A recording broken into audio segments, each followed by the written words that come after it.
6절 한 절 말씀만 오늘 말씀드리는 거는 7절부터 나오는 말씀은 출애굽기 20장에도 있는데 10계명에 관한 말씀입니다.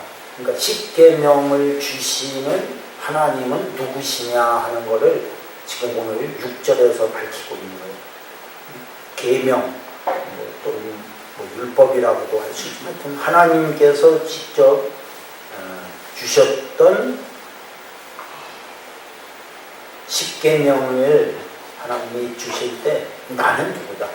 그래서 내가 너에게 이것을 이야기한다. 이렇게 지금 말씀을 하는 내용이 되겠습니다. 그래서 오늘은 10계명의 말씀은 다음 시간부터 하고 우선 그 하나님이 누구냐 하는 것을 오늘 말씀을 드리도록 이렇게 하겠습니다.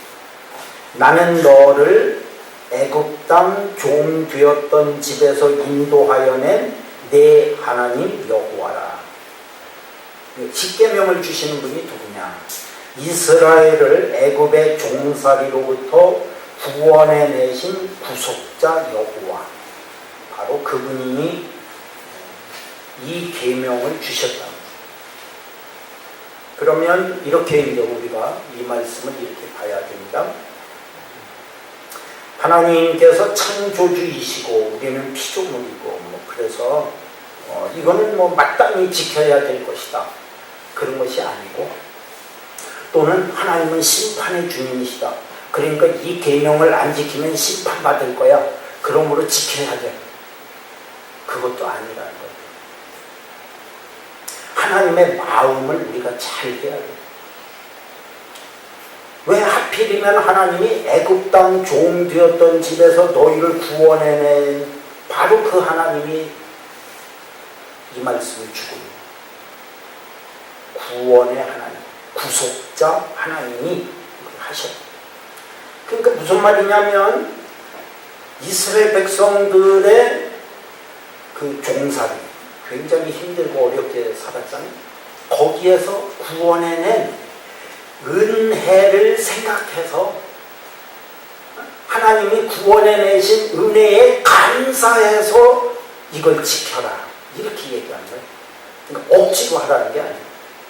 할 수 없어서 하는 게 아니고 어쩔 수 없어서 할 수밖에 없어서 하는 게 아니고 코가 삐었으니까 이건 빼도 박도 못해서 하는 게 아니라 하나님이 구원해 주신 은혜에 감사해서 이 감사한 마음으로 하나님이 주신 계명을 지켜라. 그래서 10계명 주시기 바로 전에 지금 이 6절 말씀이 그래서 있는 거예요. 성경에 이런 말씀이 사실 많이 있어요. 하나님이 뭔가를 주시기 전에 나는 너희를 애굽에서 건져낸 여호와다. 이렇게 하면서 주시는데 한 귀절만 더 한번 보도록 하겠습니다. 레위기 26장. 신명기에서 조금 앞에 레위기 26장.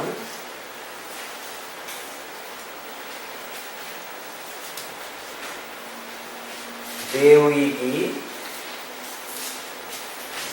26장.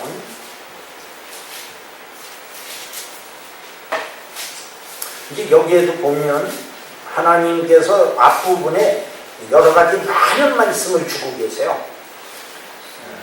13절인데 하나님께서 심지어는 거기에 상도 있고 벌도 있고 막 그렇습니다. 하나님께서 말을 안 듣는다면 내 말대로 순종하지 않는다면 너희는 막 이렇게 될 거다. 막 이런 말씀들이 막 있는데 중요한 거는 지금 26장 13절 말씀이 되겠습니다. 레위기 26장 13절 말씀 같이 읽습니다. 나는 너희를 애굽 땅에서 인도해내어 그들에게 종된 것을 면하게 한 너희의 하나님 여호와이니라. 내가 너희의 멍에의 빗장을 부수고 너희를 바로 서서 걷게 하였느니라. 조금 더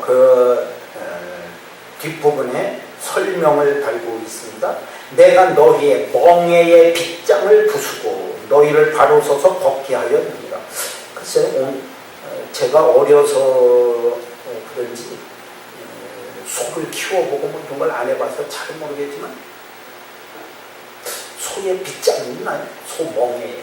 그러니까 이게 끌어지지 않게 하는 뭐 그런 게 조금 있긴 있었던 것 같아요. 하여튼 그런 거. 그거를 부숴. 그러면은 멍에는 이제 벗겨지는 거죠. 그러니까 멍에가 벗겨지지 않도록 거기다가 빗장을 지르는 거예요. 그걸 얘기하는 겁니다. 그것을 부수고 그냥 뭐 빼버리는 정도가 아니에요. 부수면 끝나는 거죠. 더 이상 쓸 수가 없도록 한다는 얘기예요. 맞죠? 부순다.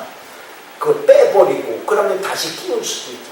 근데 그게 아니고 부수고 그러면 이제 더 이상은 쓸 수 없는 빗장이 되는 거죠. 그러니까 다시는 이스라엘 백성에게 멍에를 씌우고 빗장을 질러서 꼼짝 못하게 이스라엘 백성들을 누군가가 또 종살이를 하게 하고 그렇게 하는 것이 이제는 아니라는, 그거는 끝났다는 부수. 완전히 이스라엘 백성을 해방시킨 구원의 은총을 말씀하는 거예요. 이 구원의 은총에 감격해서 너희는 이렇게 말씀을 지켜라. 그러니까 억지로 하는 게 아니라. 지금 오늘 우리들도 마찬가지예요. 우리가 하나님을 믿고 예배드리고 말씀에 순종하고 뭐 헌금하고 헌신된 뭔가를 하는 이런 모든 것의 근거는 뭘까요? 복 받으려고도 아니에요, 사실은.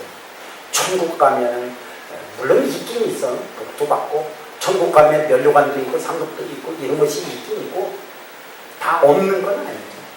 근데 중요한 것은 그것 때문에 하는 게 아니에요. 안 지키면 벌 받을까봐 두려워서 하는 게 아니에요. 오늘 하나님께서 주신 그 하나님의 의도, 하나님의 생각이 뭐냐?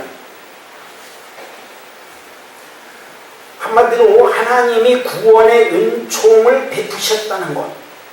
그래서 우리의 심령이 감격한.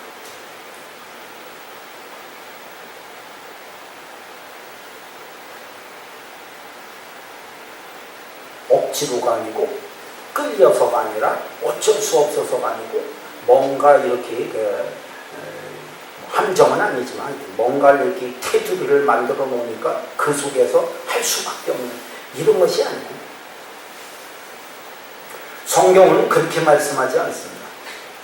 이사야 53장 보겠습니다. 이사야 53장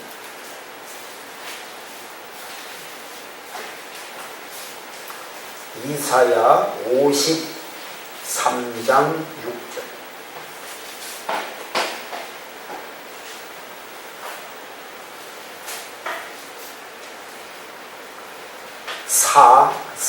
이사야 53장 6절 같이 읽습니다. 우리는 다 양 같아서 그릇 행하여 각기 제 길로 갔거늘 여호와께서 우리 모두의 죄악을 그에게 담당시키셨도다. 여기 물론 그는 이제 신약 성경에 와서 보면 예수 그리스도를 말씀. 우리는 양 같아서 그릇 행하여 각기 제 길로 갔는데 이 죄악을 예수 그리스도에게 담당시켜서 우리를 죄에서 건져내셨다. 이 은혜, 구원받은 은혜. 이게 첫 번째. 하나님과의 만남, 신앙, 이 모든 것을 어떻게 보면 출발점이라고 볼 수 있습니다. 그냥 하나님의 일방적인 은혜로 시작이 됩니다. 다른 성경 또 볼까요? 로마서 5장, 신약 성경 로마서 5장 8절입니다.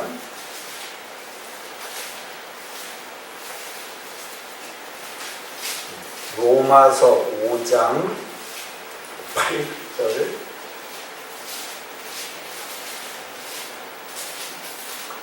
로마서 5장 8절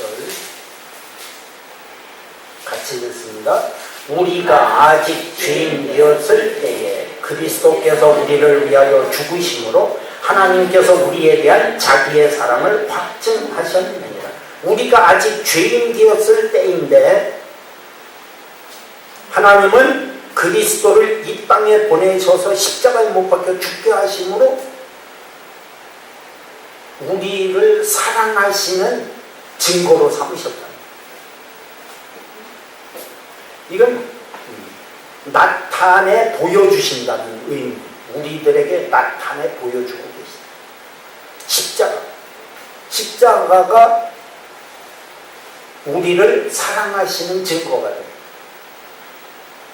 그러면 그때 우리는 무엇을 하고 있었냐? 오늘 여기 로마서 5장 8절은 죄인 되었을 때, 아직 우리는 하나님도 모르고 뭔가 우리가 신앙을 갖고 하나님께 대해서 뭔가를 하기 전, 이미 그 전부터 그리스도는 이미 우리를 위하여 죽고 계십니다.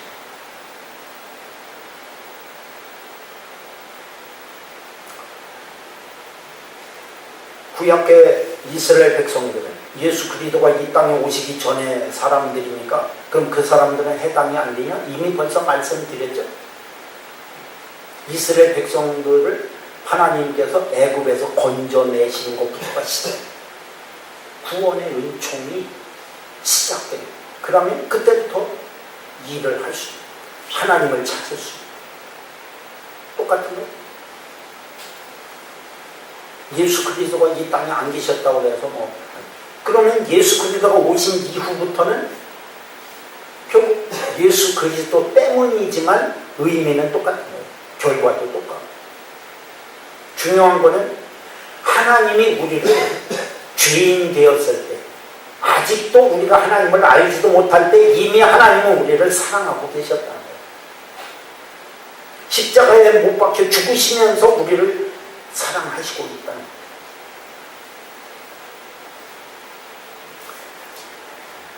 디도서에도 있습니다. 이게 말씀이 여러 군데 있지만 한 군데만 더 봅니다. 디도서 3장 신약성경 디 3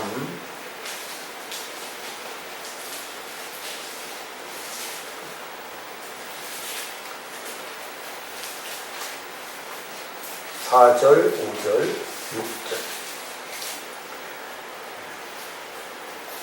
디도서 3장 4절, 5절, 6절 같이 읽습니다. 우리 구주 하나님의 자비와 사람 사랑하심이 나타날 때 우리를 구원하시되 우리가 행한 바 의로운 행위로 말미암지 아니하고 오직 그의 긍휼하심을 따라 중생의 시승과 성령의 새롭게 하심으로 하셨나니 우리 구주 예수 그리스도로 말미암아 우리에게 그 성령을 풍성히 부어주사 7절 우리로 그의 은혜를 힘입어 의롭다 하심을 얻었다. 뭐 할 때? 5절 우리의 의로운 행위로 말미암지 않고 아직 우리가 하나님을 알지도 못할 그때 이미 벌써 4절 우리 구주 하나님의 자비와 사랑하심이 이미 벌써 나타나고 우리의 의로운 행위가 있어서 하나님이 그래 쟤는 내가 건져내도 되겠네 이게 아니에요. 그냥 일방적으로 사랑하고 계십니다. 그러니까 일방적으로 은혜를 베풀고 계시는 그냥 거기에 감사합니다.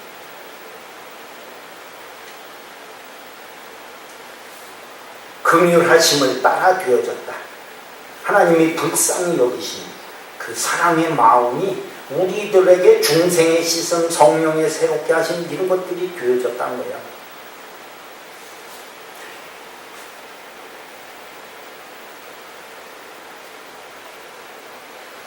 누가복음에 보면 하나님께서 우리들에게 어떤 은혜를 베푸셨는지를 말씀하는데, 예수님의 비유로 보면 어떤 사람은 500데나리온 빚을 졌고 어떤 사람은 50데나리온 빚을 졌는데 하나님께서 둘 다 탕감을 해주셨다는 거예요. 그러니까 죄를 그만큼 얘기를 하는 거예요. 누가 더 사랑하겠냐? 더 큰 은혜를 입었다고 생각하는 사람이 더 많이 사랑할 수밖에 없다는 거예요. 그거를 가르쳐 주는 거예요. 500데나리온하고 50데나리온하고 죄의 어떤 뭔가 무게라고 해야 되지, 하여튼 죄의 양이라고 해야 되지, 이걸 놓고 볼 때 누가 더 사랑하겠냐? 당연히 500데나리온 빚진 자가 용서를 받으면 그 사람이 더 많이 사랑할 수밖에 없어요. 그럼 우리는 500데나리온어치 죄를 져야 되냐? 그것은 아니에요. 그렇게 말씀하는 게 아니라 나 스스로 그걸 깨닫고 느껴야 됩니다. 아, 나는 500데나리온이라는 빚을 졌던 사람이구나. 그런데 용서를 받았구나. 참 감사하지. 그래서 이 용서받은 심정으로 그 은혜를 생각해서 나는 많은 사랑을 해야겠구나. 이렇게 예수님의 가르침입니다.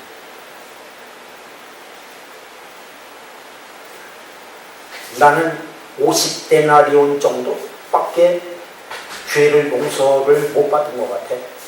그러면 그만큼 사랑하는 거야. 그러니까 각자 우리는 어느 정도 수준에서 어느 만큼 예수 그리스도가 십자가에 못 박혀 죽으시면서까지 나를 사랑하신 그 사랑의 뭐랄까 깊이? 넓이? 아니면 어떤 양을 우리는 각자 다 지금 따로따로 다 느끼고 있는 거예요. 죄 용서받은 은혜. 그럼 그만큼 하고 있는 우리.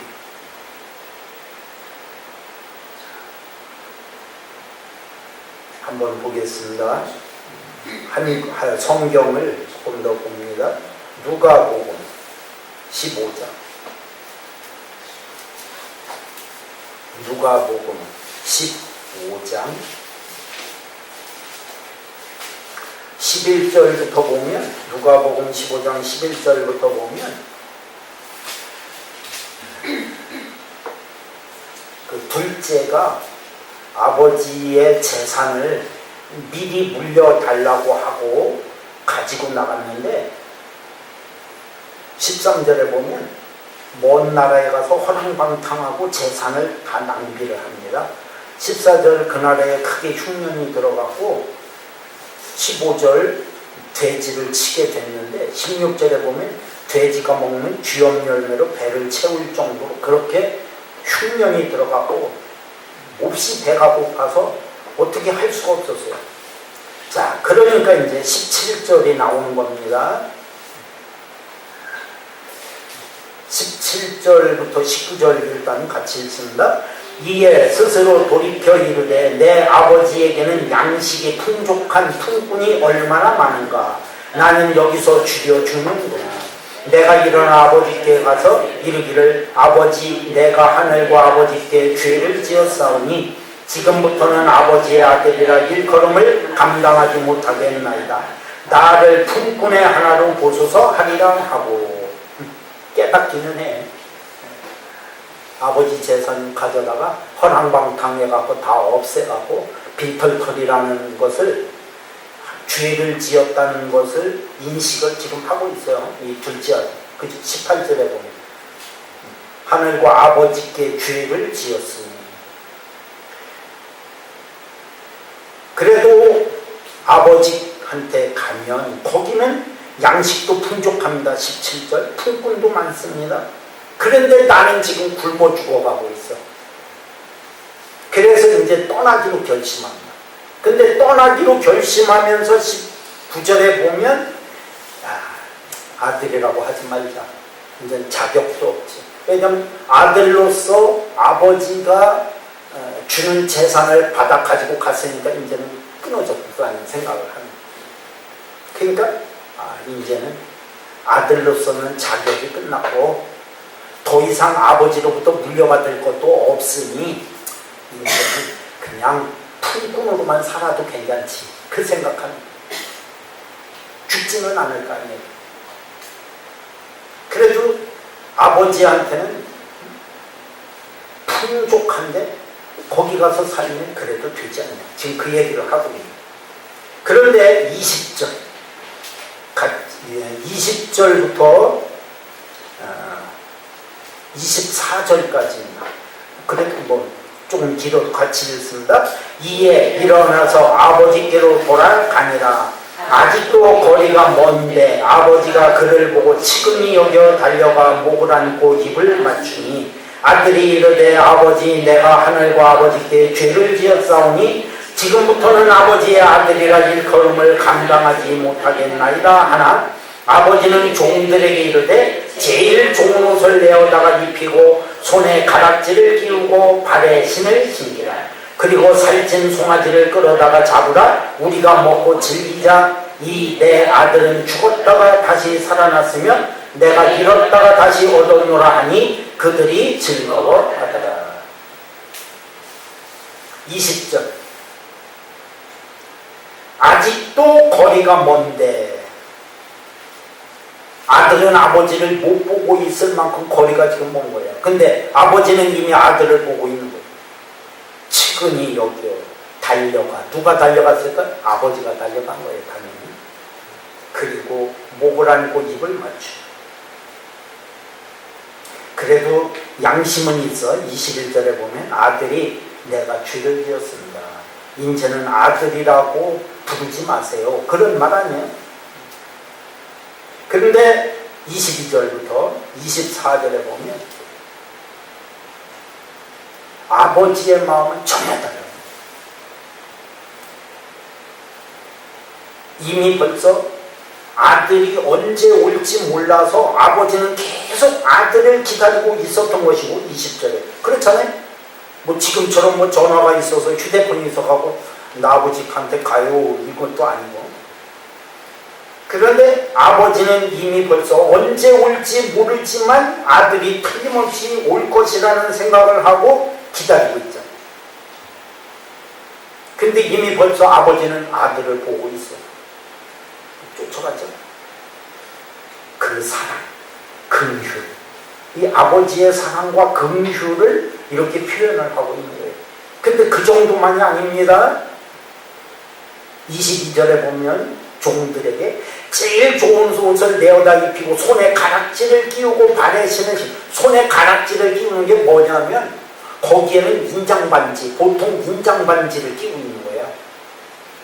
그러니까 거기에 뭐가 지금 우리로 말하면 도장이 새겨져 있는 거죠. 자기 재산을 거기다가 표시를 하고, 그러니까 쉽게 말하면 지금 우리로 말하면은 뭐예요 그거? 무슨 도장이지? 인감도장. 인감도장 같은 거예요. 지금 아버지가 그거를 준 거예요.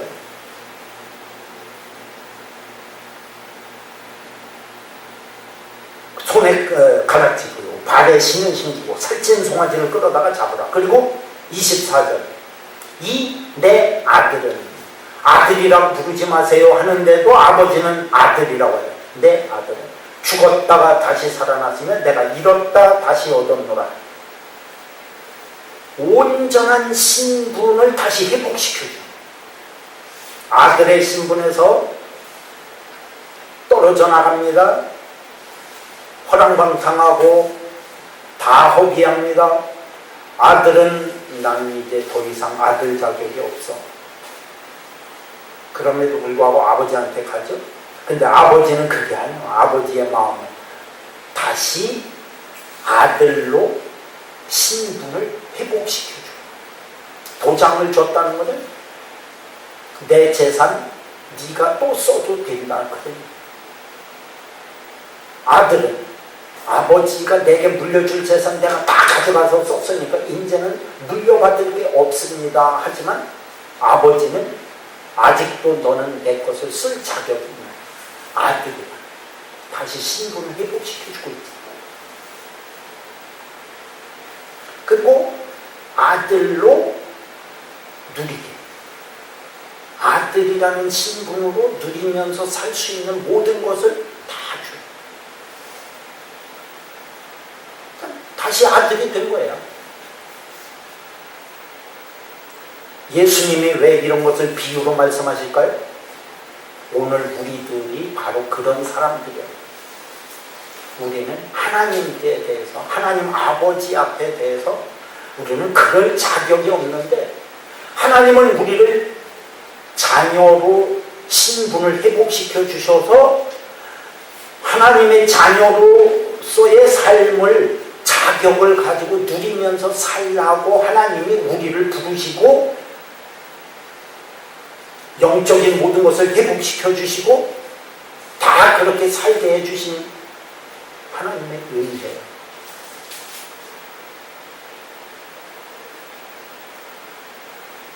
그러면 이 아들은 물론 여기 성경이 없지만 어떤 마음을 가질까요? 항상 죄스러운 마음이 있을 거예요. 그죠? 아이고, 내가 나이가 늙어서도 아마 자식들한테 그럴지도 몰라. 내가 사실은 언제 나에게 물려받을 재산 아버지한테 다 달라고 해서 나가서 허비하고 살다가 빈털터리로 다시 돌아왔는데 아버지는 나를 다시 아들로 만들어 주시고 모든 것을 다 누리게 해주셔서 이렇게 살고 있는 거예요. 얼마나 감사하니? 이 사랑 나는 죽어도 갚을 길이 없어. 그렇게 말을 하지 않았을까요? 그 심정, 빚진 자의 심정. 무슨 빚? 사랑의 빚을 진 자의 심정.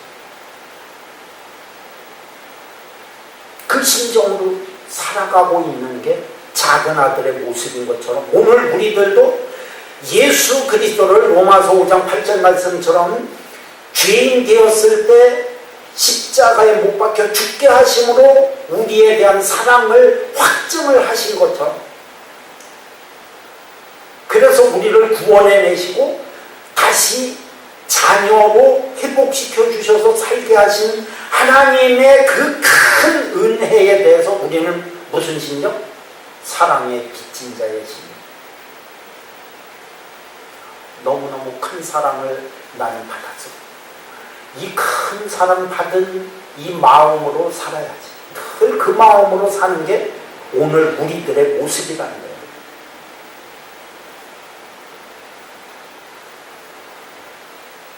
그럼 하나님께 대해서 우리는 조금 더 구체적으로 감사, 기쁨, 은혜 받음, 구원의 은총 이거 잊지 않고 사는 거예요. 그냥 이 감사함으로 사는 거예요. 이 주신 은혜로 그냥 사는 거예요.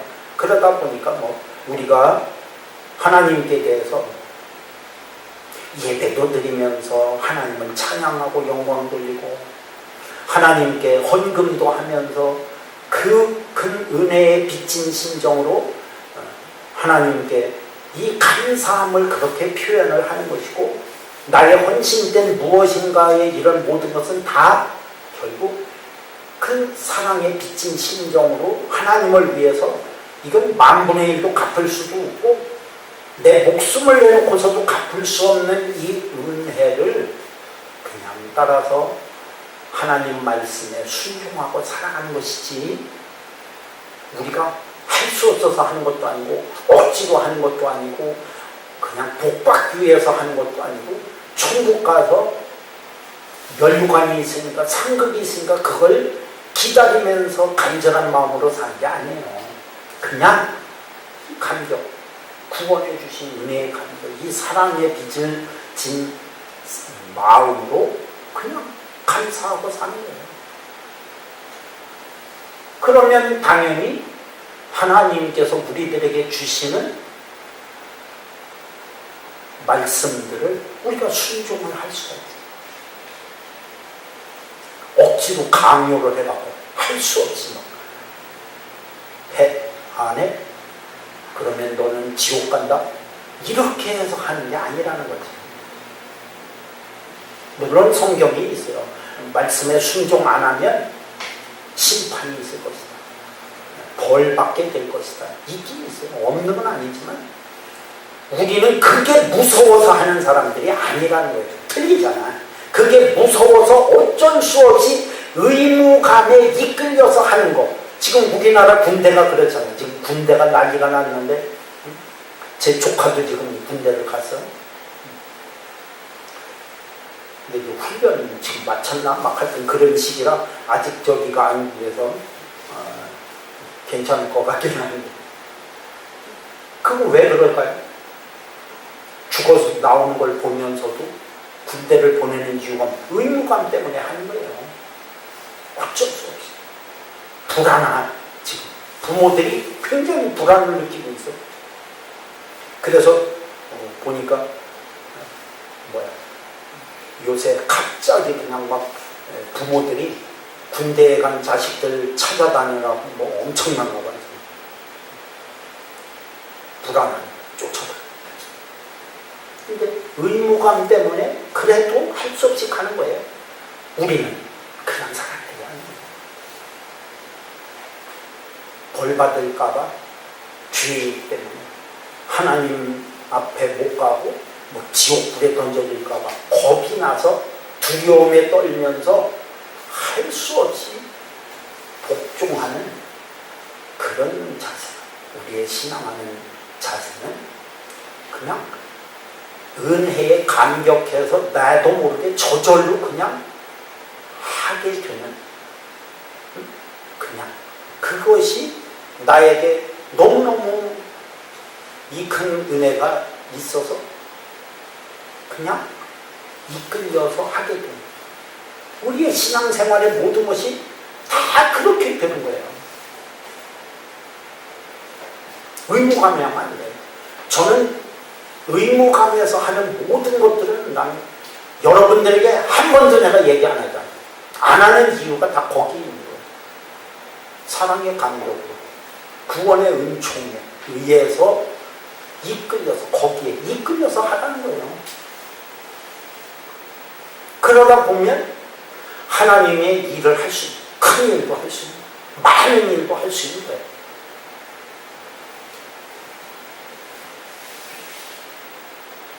제가 우리 교회를 자랑하면서 얘기를 하는 건 아니고, 이제 얘기 나오다 보면 이제 그렇다고 뭐 거짓말을 할 수는 없잖아. 속일 수도 없고. 근데 이제 어쩔 수 없이 이제 얘기하다 보면 아무한테나 얘기한 건 아니고 누군가에게 어떤 은혜가 좀 끼쳐지기를 바라고 어떤 상황에 대해서 얘기하면, 우리 교회 선교하는 얘기를 하면 다 감동해요. 감동 안 하는 사람이 없어요. 우리 교회가 하고 있는 거예요. 어떻게 할 수 있냐? 어떻게 하느냐는 거예요. 다 반응이 어떻게 할 수 있냐? 하고 있잖아요.